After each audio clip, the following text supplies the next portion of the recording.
Good morning, everybody. In the last 24 hours, 136,000 people came forward and got vaccinated in New South Wales. This is a new record, and can I thank every single person for leading the charge in getting those vaccination rates up. We also had more than 150,000 people come forward to get tested, and we're now at 6.2 million jabs in New South Wales. Last night to 8 p.m. there were 1,029 cases of community transmission and 3 people lost their lives, and we extend our condolences and sympathies to their families. Unfortunately, all 3 were unvaccinated, a male in his 30s, a male in his 60s and a male in his 80s, and again we extend our deepest condolences. As you know, every day we talk about the suburbs in southwestern and western Sydney that are areas of concern. Now they comprise over 80% of all the cases in those areas, so the concentration of cases in those areas remains the case, and we just ask everybody in those communities just to adhere to the advice. Please know that every time you leave your home, you should assume you have the virus or somebody you're coming into contact with has the virus.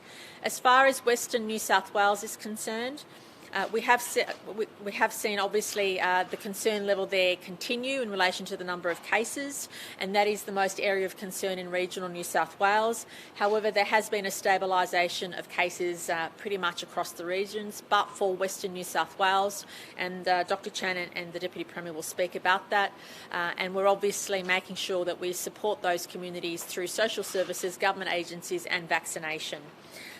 Given that acute situation in Western New South Wales and Dubbo in particular, the regional lockdown will be extended to all of regional New South Wales until at least at least midnight Friday the 10th of September. Now, we do appreciate there are many communities in the regions that don't have any cases, that have never had any cases, and they're really wanting to come out of lockdown. But as a precaution, the health advice says that we should extend the lockdown to all of regional New South Wales until midnight Friday the 10th of September. As you know, we've been speaking about what milestones we can support the community with after 6 million jabs. Tomorrow, the New South Wales Government will speak about our schools plan and how there'll be a safe return to schools. But today, I'm pleased to announce that given we did get to the 6 million jabs, that from the 13th of September, so in a couple of weeks, in the local government areas of concern, families, a household, will now be able to go out for an hour of recreation on top of the hour of exercise. So a family will be able to sit in a park so long as the adults are vaccinated, and that is key. So long as the adults in that family within the household are all vaccinated and can demonstrate their proof of their vaccination, they will be able to have an hour of recreation on top of the hour of exercise. So that could be sitting in a park with a picnic with their household or similar event. In relation to areas outside the local government areas of concern, so for the rest of Greater Sydney and for the regions, 5 people will now be able to gather outdoors so long as all adults are vaccinated. That 5 can include children, but obviously if it's 5 adults, all of the adults, and for adults for this purpose is over 18 years of age, all of them will need to be vaccinated. So it means that if you have friends or relatives within your LGA or within the 5 kilometres, you will be able to congregate together in an outdoor gathering of 5 as opposed to just 2 from different households. And we know, and Dr Wright, who's a chief psychiatrist, is here, we know that people coming together is what people miss the most. And whilst there are various options we looked at, that was the option that met the mental health needs and wellbeing of our community, but also provided the lowest risk setting. So the news is that if you live outside those areas of concern, so long as the adults are fully vaccinated, 5 people can gather for an outdoor gathering. But whether you're in the local government area of concern or outside those areas, you have to stick with the existing rules. So the 5K radius or else within the LGA and the 5Ks. All other rules still apply. I also want to strongly message today that New South Wales is calling on industry and citizens to get ready for when we are 70% double vaccinated. That's when things will start to open. The New South Wales Government will start conversations with industry, but we do say that the condition of you participating in what will be reopening is on you being vaccinated. because when you start opening at 70%, there are certain activities only vaccinated people can do. Because we know that whilst a certain proportion of the population is unvaccinated, that poses a risk to too many people. So for that reason, we're asking industry to dust off their COVID safety plans, get the QR codes in check, and we're also working on an app in New South Wales that will allow you to sign into a venue, but also have proof of your vax all in one to make it as simple as possible, and we'll have more to say about that in coming weeks, I should say. Also know, please, that depending on the case numbers, local government areas could come out or go into areas of concern. So know that that is a lever which obviously the health experts are watching very closely. But if there's a local government area which has shown a substantial decline in cases and stabilisation, that could come out of an area of concern. But similarly, if we see a local government area where health is concerned, that will be added to the list, and know that that flexibility exists leading up to the next few weeks. The New South Wales Government, in relation to the 70% double vaccination rate, is working on that roadmap to make it public in a couple of weeks once we've done the work. But again, our key message is you must be vaccinated to participate in what can occur from that time. And if we continue to sprint towards vaccination, we expect that 70% double dose figure to arrive sometime in October. It could be as early as the first couple of weeks of October, depending on how quickly we get ourselves vaccinated. We're doing better than expected. Earlier, the deadline or our time frame for when we'd get to 70% double dose was the end of October, but given the rates of vaccination we're seeing amongst our population, that could be as early as mid-October. So that is an important milestone for all of us to look forward to, and I'm urging everybody to come forward and get vaccinated, not only because you will get freedom, but obviously we want to see those case numbers go down and we want to see the virus come under control, and for those reasons it's really, really important to get vaccinated. I'm also pleased to welcome here Dr. Skinner from Emergency Department of Hornsby Hospital. And Dr. Skinner is going to talk to us about the pressure on the system at the moment. And I want to turn our attention to the nurses and the doctors and all the health clinicians who are supporting our patients with COVID in our hospital system. None of us can imagine what it will be like day in and day out, putting our own health and safety at risk to support the health and safety of others. And I just want to thank every single frontline health worker for the work they're doing, and of course our paramedics and ambulance workers and everybody else in our hospital system that is working so hard and so courageously and bravely during what will be or is the most difficult time in their careers and what is the most difficult time for all of us in our lives. And I just want to extend our deepest gratitude to them. And whilst the system is under pressure, and whilst obviously the system is kicking in the procedures that we have in place for planning for these additional cases, the system has capacity. And I want to make that clear. We don't underscore for a second the pressure the system's under, especially the hospitals within those areas of concern where hundreds and hundreds of cases are currently active. But know that early on in the pandemic, some 18 months ago, we increased our capacity for ventilators and ICU from 500 to 2,000. Now, we're not intending to use all of those at the one time by any stretch. And we know the system is under pressure, but please know that we've quadrupled our capacity. So everybody who needs help will get that help. It might be differently to what you've got help before because of the situation, but please know that the system is kicking in. It's under pressure, but it's able to cope with everybody who needs that attention. And Dr. Skinner will speak to that. So we are at a critical time in dealing with this pandemic, as we have been for some time. But what we do know is vaccines work. Vaccines are critical to us managing the case numbers, but also providing those freedoms. And I look forward to updating the community in coming days. Dr. Chant will now give her update. Then the Deputy Premier will talk about regional New South Wales. Dr. Skinner, the ED specialist, will talk to us about what it's like to work in an emergency department during a pandemic. And then Dr. Wright, our Chief Psychiatrist, will speak about the advice he provided us and obviously where the government landed with what we're allowing people to do from the 13th of September. Thank you. New South Wales reported 1,029 locally acquired cases of COVID in the 24 hours to 8 p.m. last night, and there were 5 overseas cases. We have 698 people admitted to hospital and 116 people in intensive care. 43 who require ventilation. The age range is from their 20s through to their 70s. So again, COVID can impact in a very serious way on all age groups, and there is no room for complacency. The vast majority of people, 102 of the 116 people in ICU, are not vaccinated. So again, please do not delay. Access vaccines now. Vaccines are available through pharmacies, GPs, through the booking system, so go online. Please get vaccinated. Tragically, we have had to report today 3 more deaths. Each of these patients was being cared for by Western Sydney Local Health District.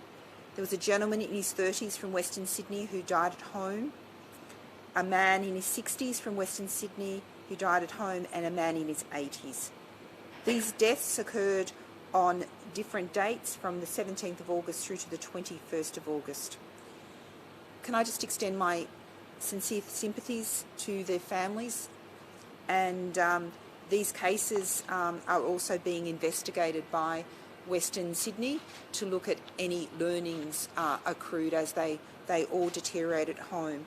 And just in general, I think this has been highlighted by our previous speakers this week, that with COVID you can deteriorate. So if you've got any change in your breathing, difficulty breathing, dizziness, or your condition is deteriorating, do not hesitate. Although our system is clearly under stress, the best thing you can do is present early for care, because by presenting early, it gives the clinicians the best chance of not having you progress. So please do not hesitate. If any deterioration, please get tested. The suburbs of concern are Marylands, Guildford, Auburn, Granville, Greenacre, Blacktown and surrounding suburbs. I want to do a particular call out to residents of Tamworth, Merimbula, Cooma and Brewarrina, as the sewerage is positive, and at this stage we don't have known cases. So we are very concerned, and we need to have those high testing rates to give us that assurance. Thank you very much. Well, good morning. Can I start by offering my condolences to those families that lost loved ones overnight? You remain in our thoughts and prayers. I'll start with the decision by the Crisis Cabinet to continue the restrictions and the stay-home orders, the lockdown for regional rural New South Wales. We are on a knife edge in the regions. We need to take pressure off the health system. We've got areas of concern like Western New South Wales, the far west. We still have cases in the Illawarra, in the Hunter New England area, the Central Coast. But at the same time, as Dr. Chance touched on, sewage surveillance is showing fragments in parts of regional rural New South Wales where we have no known cases. So the decision to extend the lockdown is one, to protect communities and protect the regions. We're sitting on a knife edge. It's a tinderbox ready to explode, and I do apologise to those communities that don't have cases today, but I put it this way: the reason you may not have cases is because of the restrictions in place, minimising movement, because we know we're a very interconnected community in regional rural New South Wales. But we'll be working with those communities, we'll be working with the health team to identify opportunities going forward. But now is the time to stay united and work to those restrictions. In regional rural New South Wales, till 8 p.m. last night, we've had significant cases again in Western New South Wales Local Health District. 35 cases in all. Bathurst had 2 cases, 2 in Burke, 25 in Dubbo, 1 in Forbes, 1 in Mudgee, 3 in Orange, and a case in Parks. And the case in Parks concern us because we can't identify the source, so that does give us a level of concern. In the far west, there were 6 cases overnight. 5 were in Wilcannia and 1 in Broken Hill. The Hunter New England, I can report there were no cases overnight, which is a good sign. We've done a good job there. People have followed the rules, but as we know, those numbers can fluctuate on a daily basis. In the Illawarra Shoalhaven region, we have 2 new cases overnight, and they are in the Wollongong local government area. On the Central Coast, again, 2 cases. I just want to touch on again the sewage surveillance in Tamworth, Merimbula, Cooma and Brewarrina. They are alarming. Again, as always, it's been a significant tool that we've used in the past in relation to identify cases. Rarely do we get it wrong. Surveillance works, and again, we call out to those communities to remain vigilant. Any signs or symptoms, please get tested and come forward to get tested. The message again, make sure we continue the vaccination race in regional and rural New South Wales. It's great to see the numbers today. I do want to call out Broken Hill, who have gone has a 56.6% single dose rate and a 36% double dose. Cootamundra-Gundagai, 66.9% single dose and a 37.8% double dose. And Orange, a 61.4% single dose and a 35% double dose. And a worthy mention for the community of Narrandera, in just under a week, they went from a 36.7% single dose to a 61.7 single dose. So again, the message to regional rural New South Wales, keep getting vaccinated. It is the ultimate protection against the virus and minimising spread. Thank you. Hello, I'm a bit different. I'm Dr Claire Skinner. I'm a specialist emergency doctor working in the New South Wales public hospital system. First of all, I'd like to express my condolences to people who've lost lives due to COVID or those who have family members, and also to acknowledge the enormous suffering and hardship that people are experiencing under pandemic conditions at the moment. There's no doubt that this is the biggest challenge that healthcare workers have faced in their careers. Things are tricky, we're stretched, but we're working as hard as we can to keep the system as safe as possible for patients and communities and for healthcare staff. Something that's really important at the moment is that you do seek care if you need it. We're really concerned that people are avoiding seeking urgent medical care. And while the system's under pressure, we're doing everything we can to make sure the care is there for you when you need it. So if you have an emergency, please come to the emergency department. We've got a pandemic plan. We've streamed the department to keep you safe. We've got full infection control protocols in place, and we're all wearing personal protective equipment. If you have another matter, please see your GP. Again, there are measures in place to seek urgent care, so please don't delay. I think everyone said thank you to the healthcare workers, but this is not about healthcare workers. This is about all of us, and what healthcare workers would like is for the community to pull together with us, because we really need your help flattening the pandemic curve. So please follow the spatial distancing rules. We know they're tough, but you're doing a great job. Please get vaccinated. Please wear a mask. And please, if you have any symptoms at all, can you seek testing and care as soon as possible, because we need to know that you have COVID quickly. Delta is a bit of a game changer. We need you to take it seriously. It's not a cold, so please, any symptoms, get a test, because that's how you help healthcare workers and how you help the community and how you help your family. And again, please get vaccinated as quickly as possible. From healthcare workers, that's the thing that's going to get us through. So we need your help to flatten the curve and get vaccinated. Thank you very much for everything you're doing, and we know it's really hard.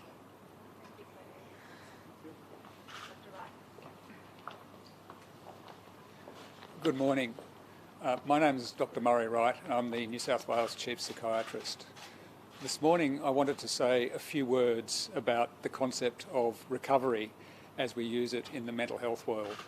It's a really important word and a very important concept, and I think it has great relevance as we consider, both from a personal and a community perspective, what confronts us on the way forward in relation to the pandemic. When I first began working in the mental health area many decades ago, people who were suffering from serious mental illness often developed a sense of pessimism and hopelessness about their condition. It was seen as a chronic and recurring condition from which a person could recover, or they could suffer serious consequences and recurrences during their life. Out of this sense of pessimism and at times hopelessness grew the recovery movement during the 1980s and the 1990s. And the recovery movement demands to put the individual back in control of their destiny. And it's about self-determination, and it's about the individual, notwithstanding the constraints and the risks and the challenges of experiencing a mental illness, taking control of their life and determining what matters for them. And a lot of it has to do with engagement, re-engagement into the community, developing social cohesion and developing meaningful activities with their lives. It's highly relevant at this time. The key considerations in this area include the understanding and the management of the risks, and so it's not ignoring the risks, and it's also not being defeated by those risks at the same time. Our understanding of recovery at a community level has been enhanced by our experiences as a result of natural disasters over the last few decades. And again, the key principles in terms of recovery as a community are about trying to enhance the redevelopment of social cohesion and connectedness, and also self-determination within that community that's experienced a natural disaster. Restrictions are a necessity as part of the response to the pandemic. But all restrictions and any modifications to those restrictions, either tightening them up or easing them off, all those decisions are made balanced against both the benefits and the risks. And sometimes those risks are about the risks to community and individual mental well-being.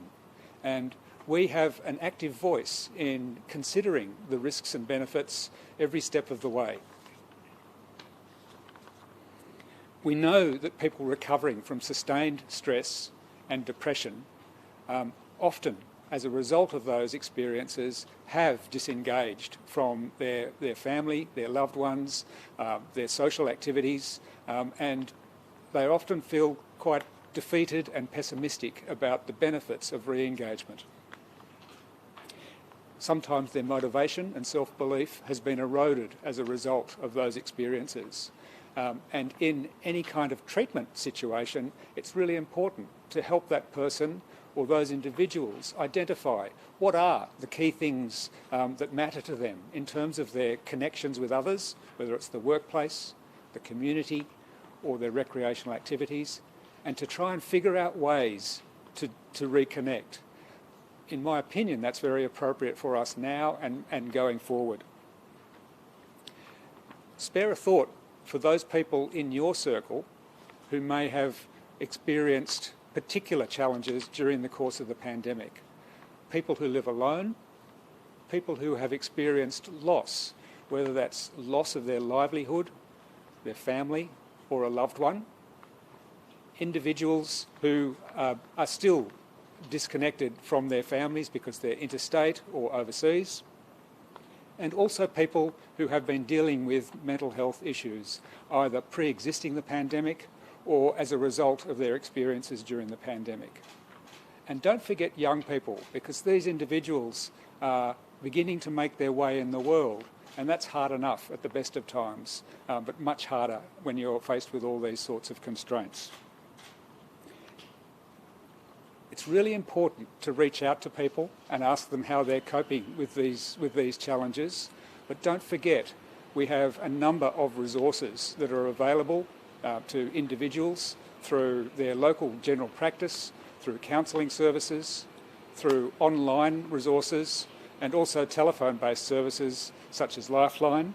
And just a reminder that the Lifeline number is 131114. Thank you very much.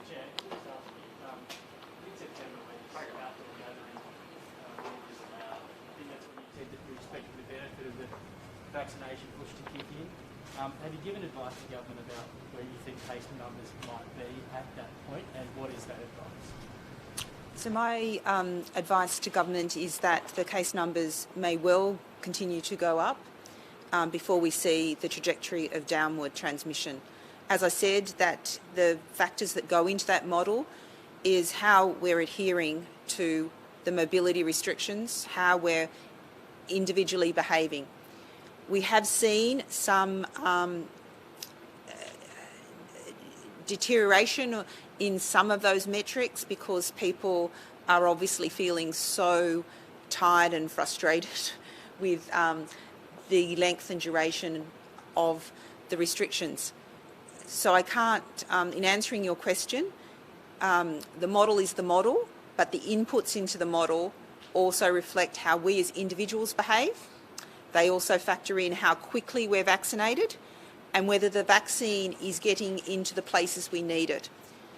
So it is critical that the people of southwestern Sydney and Western Sydney are afforded every opportunity to take up the vaccines as quickly as possible. And that has been the focus of our vaccination efforts to provide that access in conjunction with the great work of general practice and pharmacies who have also stood up to try and increase those rates. But we also need everyone to do the right thing.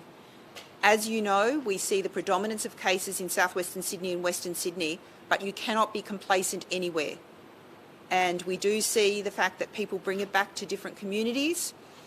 And if people are not following the rules there, we can have additional bushfires. And at the moment, with our stretched system, we do not want to be fighting bushfires on multiple fronts. And that's why I'm so pleased as well that we've got the regional lockdown in place for 2 more weeks so that we reduce that risk of any bushfires in the regions.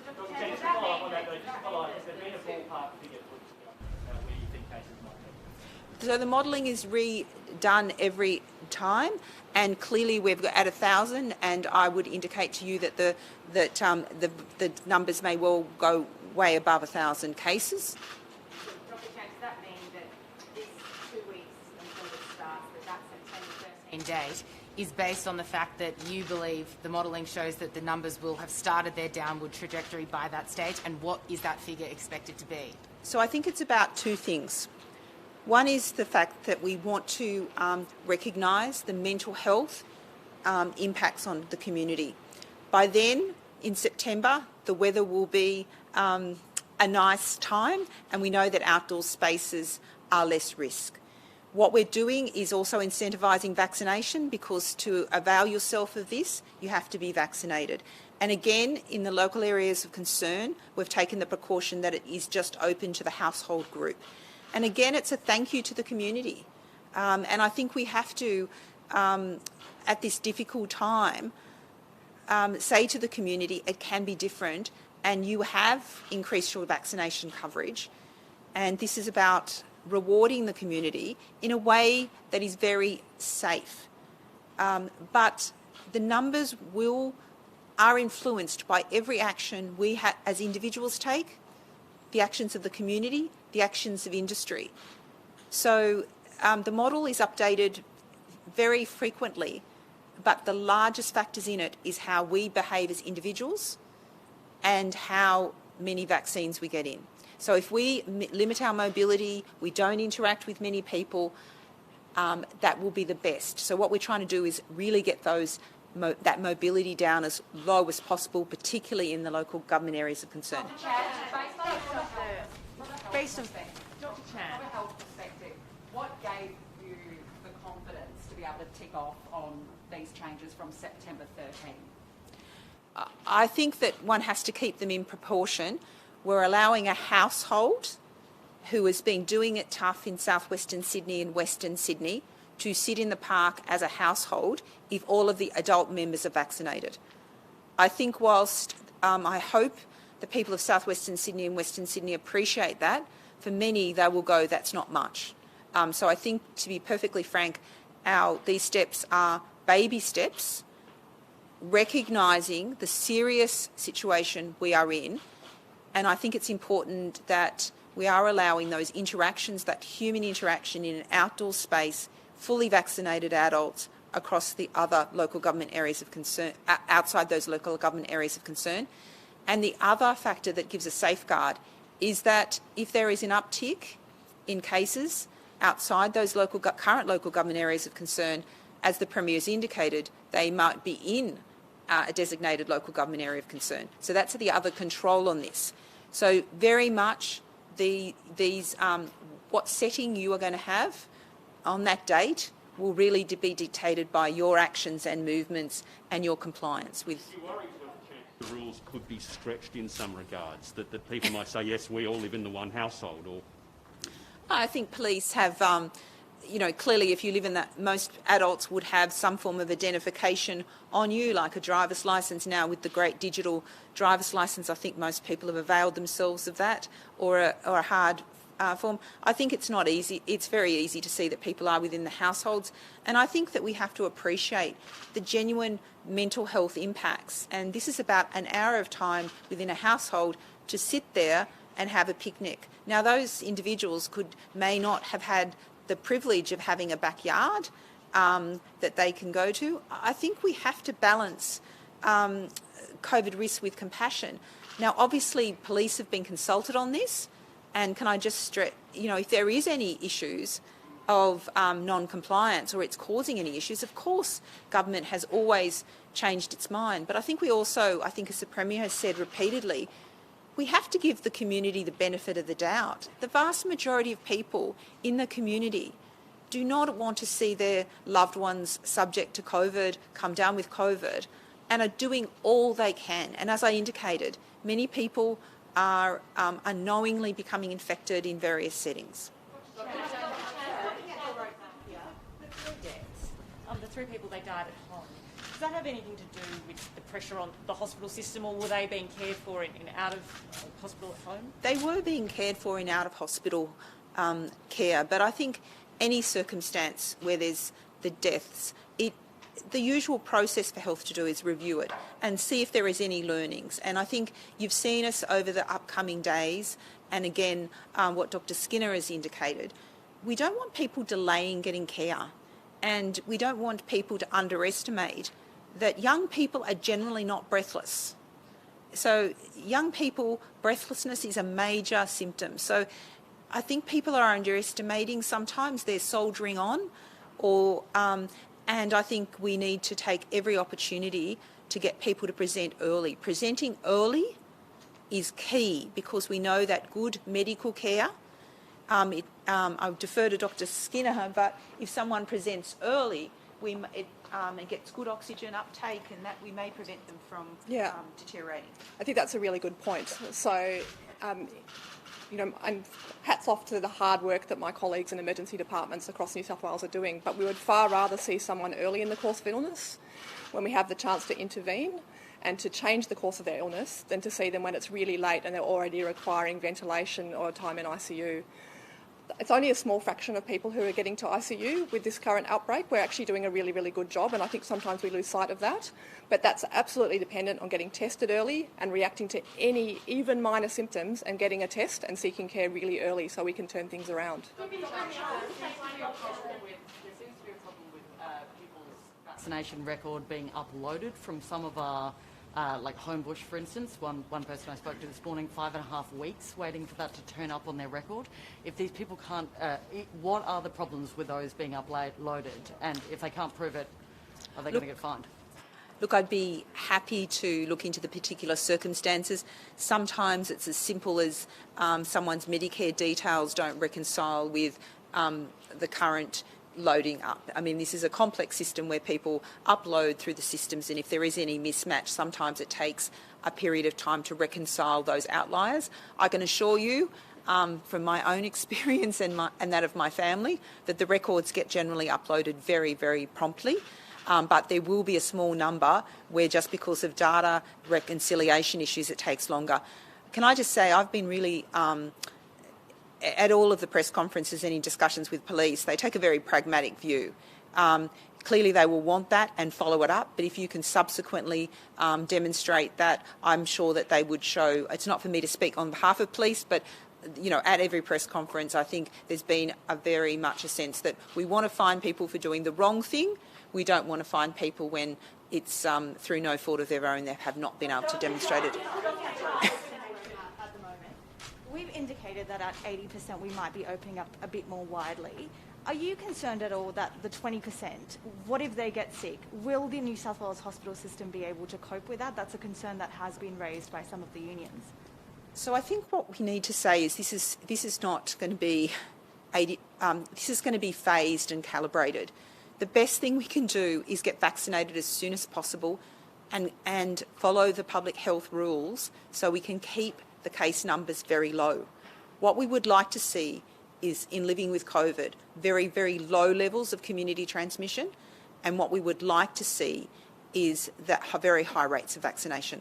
Now, I'm going to be greedy. As a public health doctor, I really want to help my ED colleagues, and my dream is to have us be the most vaccinated country in the world. So for me, the sky's the limit, and I actually think that Australians can do it. I think we can actually achieve well over 90% vaccine coverage. What is more critical, and I think this, our experience with Delta has demonstrated this, is that we also need a strong equity focus in our vaccine rollout. We need to make sure that people that perhaps are busier, have to go to work, haven't got time to make a booking, are concerned about access through their GP, can get a vaccine, that there's no barriers for people getting a vaccine.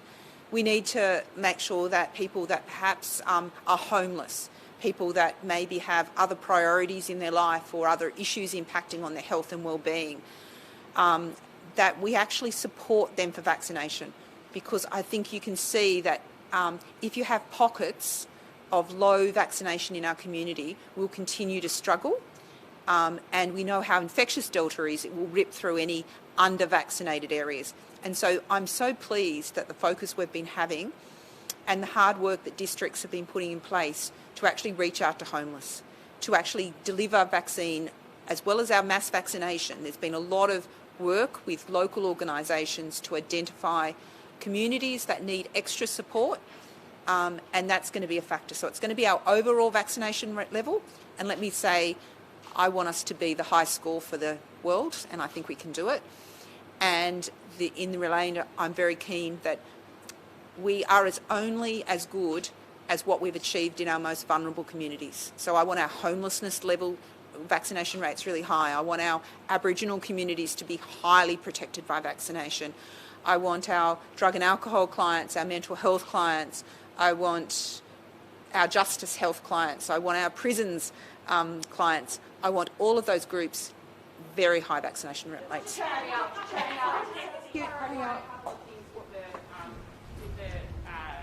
Outdoor gatherings. Does a backyard count for an outdoor gathering?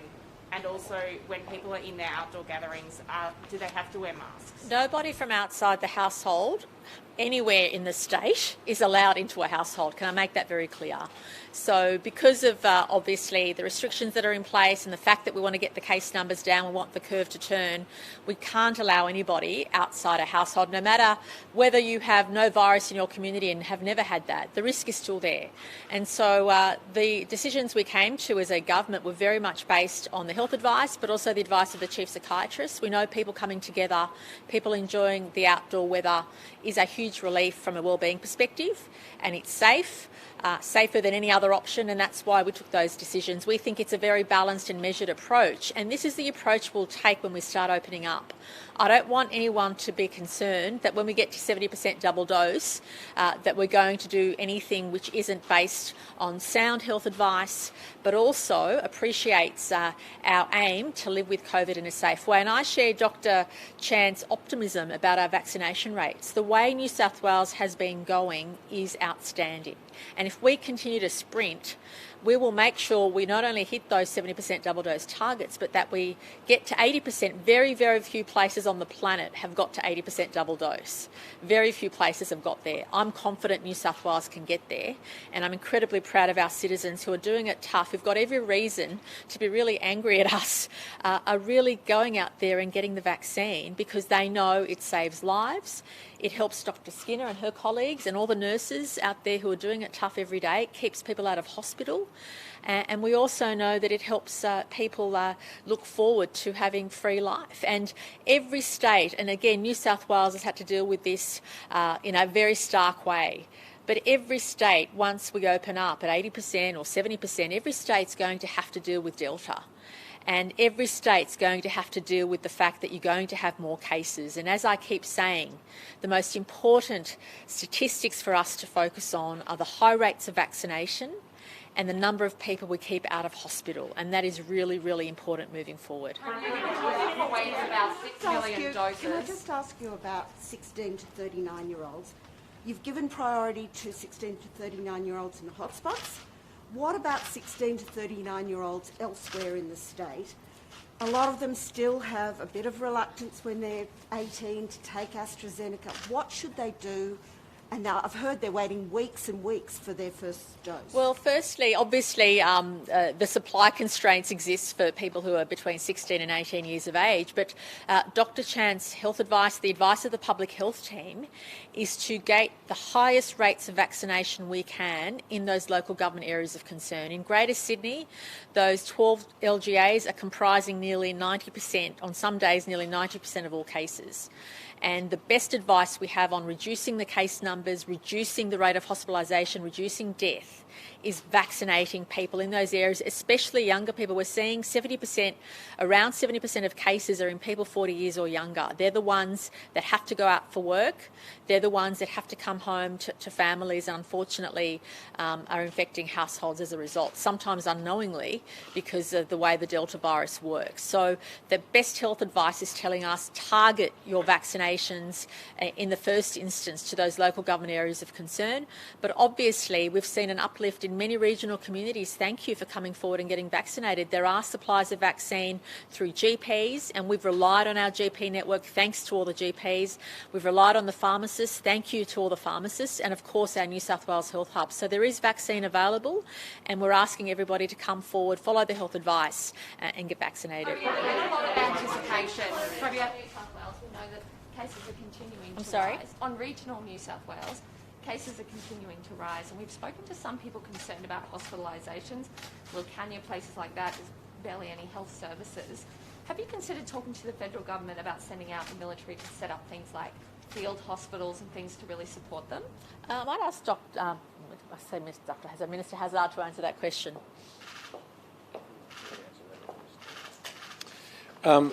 Look, we have actually been working quite closely with the federal government. I wrote to Minister Hunt a couple of weeks ago asking for assistance, and that assistance has come through. They are looking at all options. The focus at the moment has been primarily around vaccinations, but I'm quite sure that if that's necessary, then of course that will be worked through. But what the medical advice has been, I don't think you were here yesterday or the day before, but the medical advice has been that there is capacity in the major hospitals. So, for example, Dubbo and Orange, and if patients really are in need of additional assistance through the ICUs, then it's still helpful to transfer them into one of the major metropolitan hospitals. So there's a lot of work going on in that area, and at this stage, I know one of the, I think it was Dr. Ni Nguyen a couple of days ago, who's an intensivist, made the point that those field hospitals were not necessarily the answer for intensive care patients. So at this point, everything's being done that should be done. Yes. We know there's a lot of pressure Sorry, Mr. Starr. on testing. We know there's a lot of pressure on the system with result wait times, and we also understand the tests are going to cost taxpayers a lot of money. We know that symptomatic people should be getting tested, but what about asymptomatic essential workers getting regular precautionary tests? A lot of companies are calling for that. Should that be happening? Sarah, we've talked about that quite a bit, and Dr. Chant has talked about it. There's every aspect of every part of the health system has a limit, and earlier on, obviously, surveillance testing was a key issue. But I remind everybody that last year, I think about March, April, May, we were really pleased that we managed to get to 20,000 tests. We've been up over 200,000 tests. That puts enormous pressure on the system. So ideally, if we can keep the numbers down to allow, I'm strongly suggesting that people should go and get tested. If they have any symptoms at all, go and get tested, or if you've been in a situation where you've been exposed to potentially to COVID, you should go and get tested. But asymptomatic testing can be, in terms of surveillance testing, can be a bar, or it gets in the way of the faster turnaround that our tracers need to have in terms of information. Do you want to add anything to that, Dr. Chair? I suppose just to highlight that we a few days ago announced just to clarify that we have removed the surveillance testing requirements. And I would urge people that are just getting testing because they want to not do that. They're actually compromising the public health response, including employers who are using PCR testing as a way of giving, wanting that assurance. What we're wanting to do is focus our testing resources on symptomatic people but clearly we also test asymptomatic people if they're household contacts of cases or in workplace settings where we know transmission has happened. So we do want to see the testing numbers get into a more manageable area. We do want those turnaround times to be back around 24 hours and shorter, as short as possible, in order to really do that test, trace and isolate to slow the curve. There's been a lot of anticipation, people waiting for today's announcement to find out what this freedom was once we reach that 6 million doses. There have been suggestions perhaps hairdressers could reopen, some parts of regional New South Wales could come out of lockdown. Are the increasing case numbers a reason why you didn't go one step further today? Well, I think what we always need to consider, and we always said we would, is what ticks the box in terms of lowest risk, but highest value in terms of well-being and stress given what people and families are going through. But I do want to restate this point very, very strongly. We're calling upon industry and citizens to get ready for when we hit that 70% double dose. We are already starting to work with industry stakeholders on how we can go back to safely open up for people who are vaccinated. And this is my strongest message. We are sprinting at the moment with our vaccination rates. Previously, we assumed we'd get to 70% double dose by the end of October. It looks like we could hit that mark as early as the middle of October. So we're saying to everybody, get vaccinated, get fully vaccinated. You still have time to make sure that when we start opening up, you have those options to live a more freer life. Now, we'll be very responsible, as today's announcements have demonstrated. We're a government that assesses the risk, but also assesses our wish to live with this virus and accept that Delta will always be with us for the foreseeable future anyway. That's why we're really saying to our community, we will proceed responsibly to open up once we get to 70% double dose of the adult population. And we ask everybody to come with us on this journey. That will include the local government areas of concern that have those high vaccination rates. Everybody across New South Wales who is fully vaccinated will feel relief once we get to the 70% double dose. And I can't say that strongly enough, because as Dr. Chan and the public health officials say, the higher the vaccination rate, the safer everybody is. But there'll be some things, even when we're at 80% double dose, that people who aren't vaccinated won't be able to participate in. And these aren't necessarily decisions government's making. Organisations will be able to choose whether they welcome people onto their premises, even at 80%, who don't have the vaccine. So I just want to give everybody enough notice and enough opportunity to get themselves and their loved ones vaccinated. And as the health officials say, in particular, we want to make sure everybody over 70, there's no reason why anybody over 70 shouldn't be vaccinated unless there's a health reason. But we really want everybody in those vulnerable age groups, people who have those underlying conditions, to make sure they take up the opportunity to make sure that when we do start opening up, because remember, vaccinated people can get the virus, can spread the virus, but obviously at a much reduced rate to people who don't have the vaccine. Clinton up the back has an asked question. In regards to children, by September 13, it's likely that children above 12... I'm sorry, Clinton, I can't hear the question. I'm so sorry. By September 13, it's likely children above 12 will be approved for the vaccine. Does that change this rule in regards to outdoor gatherings? Will kids have to be vaccinated at that age? Oh, look, at this stage, the rules we've announced today will stay in place, but we will be talking about a safe return to schools tomorrow. And obviously, I'm very pleased with the Prime Minister's announcement about also vaccinating 12 to 15-year-olds, I understand he just made. So please know that we already have put in place our plans for a safe return to schools, and we're looking forward to sharing those plans tomorrow to give parents, school communities certainty. And I just want to thank everybody in the education sector as well for their patience and understanding. And we know for children in particular, as Dr. Wright has said, how important it is for routine to be maintained, but first and foremost, it's public health and safety. We don't want anyone to be concerned about the safety of children, and that's why our return plan for schools, which we'll talk about tomorrow, will consider all the factors we've discussed. Is that going to slow the rollout for adults? No, well, Well, we're expecting the federal government to provide us with extra vaccines in September and October. So obviously that will be factored into our vaccination strategy, and we take that advice from our public health officials as to who should get vaccinated in what order. And clearly the priority at this stage is to reduce the case numbers and the virus in those areas of concern, which is why we've been targeting the 16 to 39-year-olds in those areas of concern. And can I please stress, newsouthwales.gov.au, you can get a jab as early as tomorrow or the day after if you book today.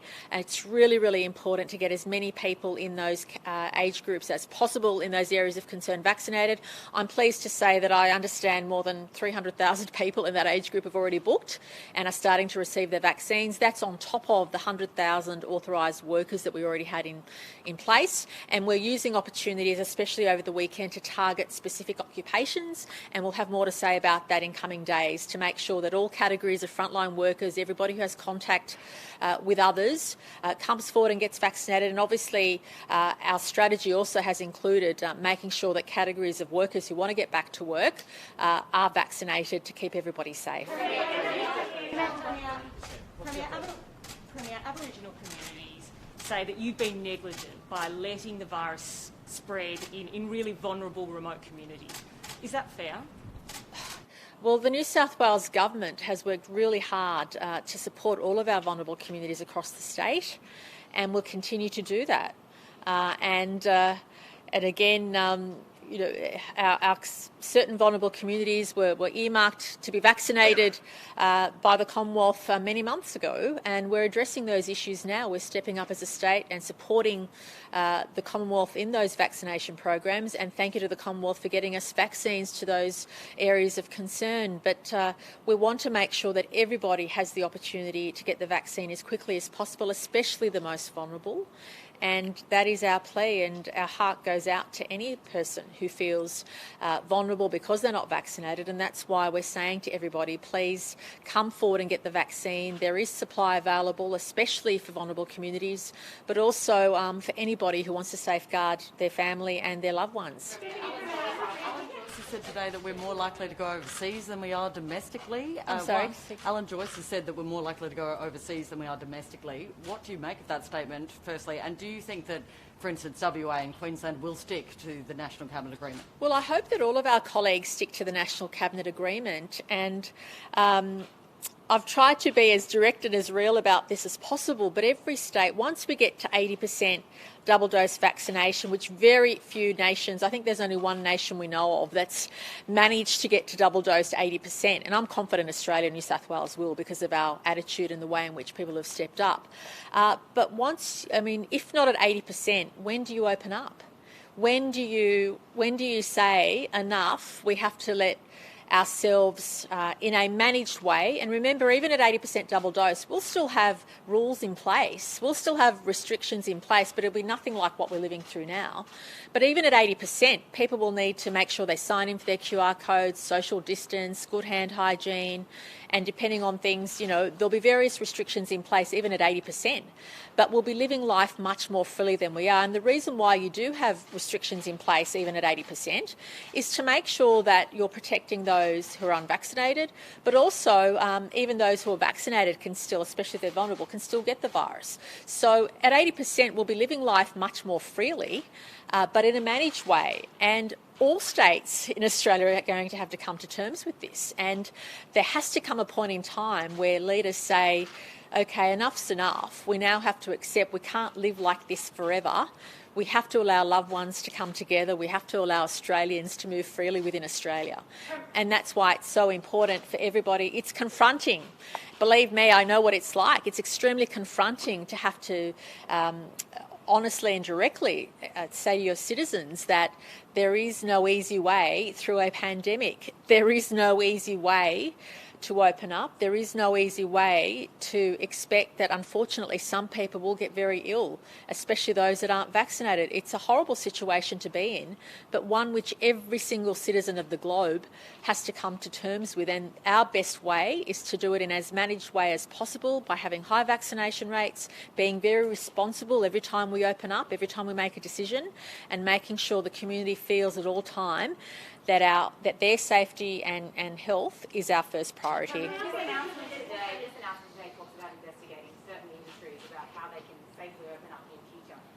hospitality one of those industries, and how do you plan on trialling that? Look, every single industry will have the opportunity to work with government to open up safely, and I want to be very clear about that.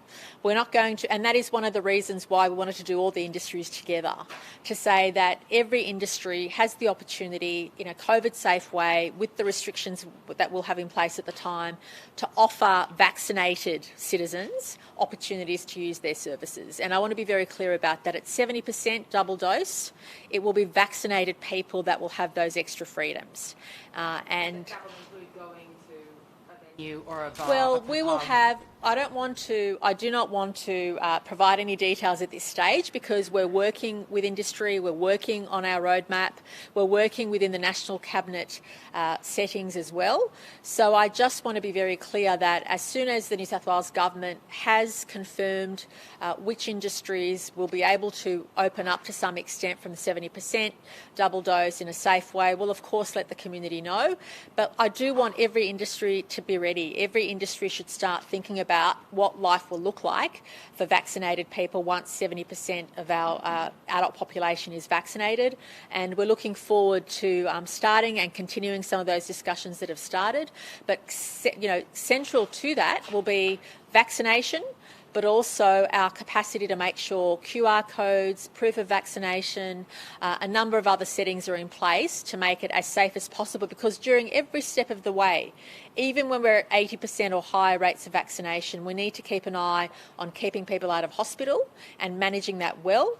And that's why at every milestone that we hit, we will experience much freer life for those of us that are vaccinated, but at the same time, whilst COVID is with us, we have to assume that there'll be certain things we'll always have to manage with COVID, but it doesn't mean life will feel like what it is now. Quite the opposite. Life will feel much freer, but we'll do it in a very safe way. But also people will also assess their own personal responsibility and their own risks. For people who are feeling vulnerable, will choose what activity they participate in, but the opportunities will be there, and we're asking industry, which they have been, to continue to work with us on having safe ways we start opening up at 70% double dose.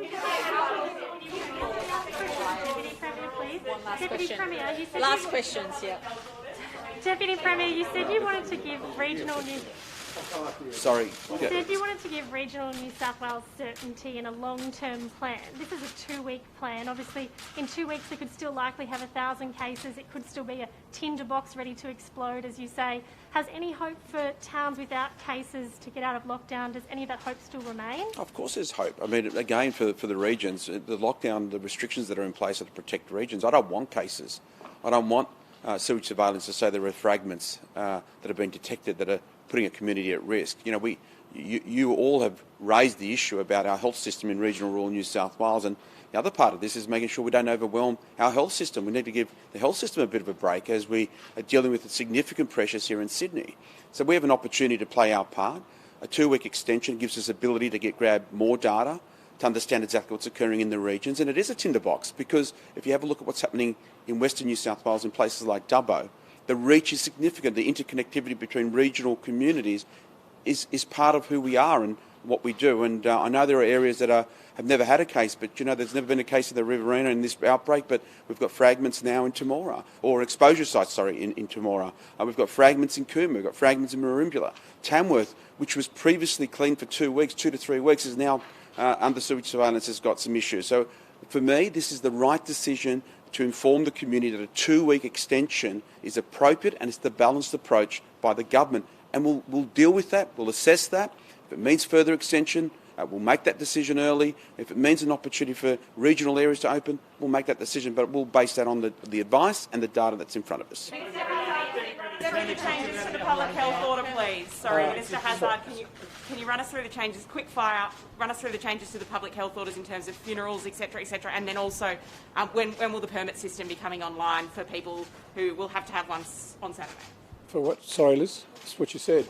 The permit system. Well, one's the funeral question. Yeah, two questions. So you've changed the rules. So you've changed the rules for funerals. Can you just outline? No, the funerals are still at the same position. 10 people for the funerals. Not changing in the local government areas? No, there's no changes there at the moment. So they're staying the same as they were. Can I just emphasise this?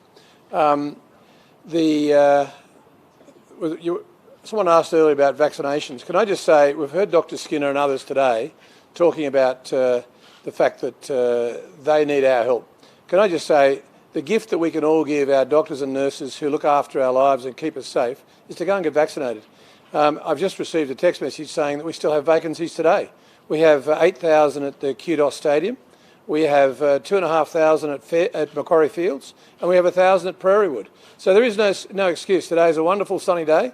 Get online to nsw.gov.au and make sure that you get out and get vaccinated today. Can I also add one final thing, and that is that I have just signed orders this morning which ensure that the medical staff in our hospitals will be required to get vaccinated, and of course also signed the orders that the federal government have asked to be signed in regard to aged care. So again, it will be mandatory for staff, except with medical conditions and related matters, to actually get vaccinated. And I just ask all of our staff who haven't yet been vaccinated, and the majority have, please get out and take an opportunity to get vaccinated as well, because it's absolutely critical that each one of the health staff look after themselves. As Dr. Skinner said, they're all obviously exposed to the challenges in that regard, and looking after patients, and the safest thing you can do is to get vaccinated. Ashley, sorry. We're walking. I'll come back to you. No, the permit system.